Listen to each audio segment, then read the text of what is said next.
Naglabas na ng resolusyon ng Korte Suprema sa petisyon ni Senador Bato de la Rosa.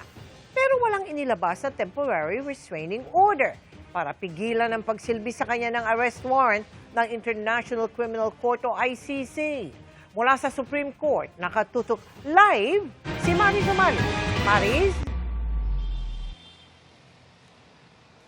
Mel, kahit nga naka-writing break sa ngayon ang mga hukom ng kataas-taasang hukuman na Supreme Court, ay nagsagawa pa rin sila ng special on-bank session ngayong araw dahil sa urgency nitong urgent manifestation and omnibus motion na isinampa ng kampo ni Senador Ronald Bato de la Rosa.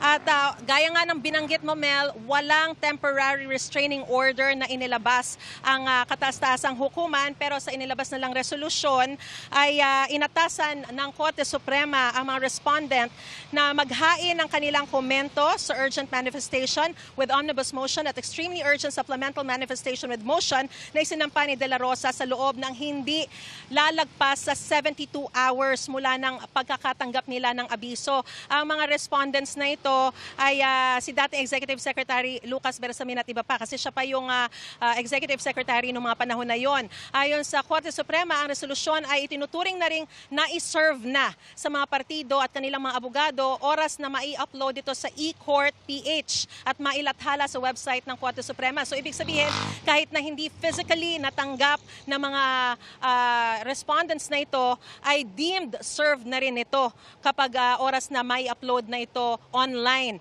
Inatasan din si De La Rosa na maghain ng kanya namang reply sa loob din ng hindi lalagpas sa 72 hours matapos matanggap ang komento ng mga respondents. Binigyan din ng Korte Suprema na ang nasabing hakbang ay without prejudice sa paggawa nito ng anumang interim o agarang hakbang sakaling kailanganin kaugnay ng mga hinihiling ni De La Rosa. So in any case na meron silang decision na temporary restraining order ay without prejudice yung kanilang magiging desisyon nga, no? Noong May 11, Mel, naghain si De La Rosa ng urgent manifestation matapos lumabas ang mga ulat na naglabas na ng warrant of arrest ang International Criminal Court laban kay De La Rosa bilang co-perpetrator sa kasong crimes against humanity noong panahon ng gera kontra droga ng Administrasyong Duterte. At sa kanyang petisyon, hinihiling ni De La Rosa ang temporary restraining order, writ of preliminary injunction o status quo ante order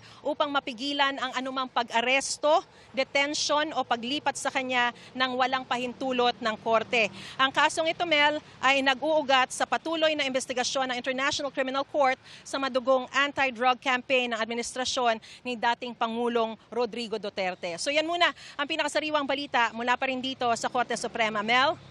Maris, teka muna ha. Dahil walang TRO na inilabas ang Korte Suprema, ibig sabihin ba niyan walang makakapigil sa pag-aresto kay Senator De La Rosa anumang oras? Maris?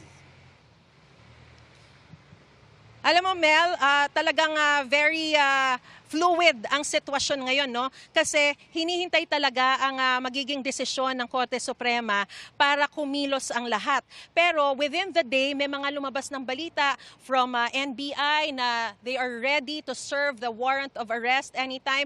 Ang Department of Justice, meron silang inilabas na statement kanina through or Viber thread lamang, no? Walang nagsalita o nagbigay ng pahayag sa amin kahit na ilang beses kami humihiling ng press con, walang nagsalita. Pero ang nakalagay doon sa statement na yon, and let me just read yung statement na yon. DOJ maintains stand that under the Republic Act 9851, we may surrender a suspected or arrested person in the Philippines to the appropriate international court or tribunal. The other mode is extradition. So kung itong pagbabasehan, walang nakasaad dito na kailangan ng local warrant para isuko ang si Senador Bato de la Rosa doon sa International Criminal Court.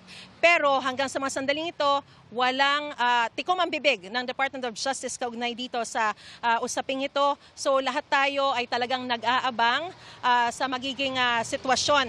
Dahil kung ito ang sinasabi ng Korte Suprema, the Department of Justice, ang sinasabi naman ng kampo ni ni Senador Bato de la Rosa ay dapat dumaan muna o maglabas muna ng local warrant ang ating bansa para siya ay humarap o bago siya i-surrender sa anumang international tribunal. Mel?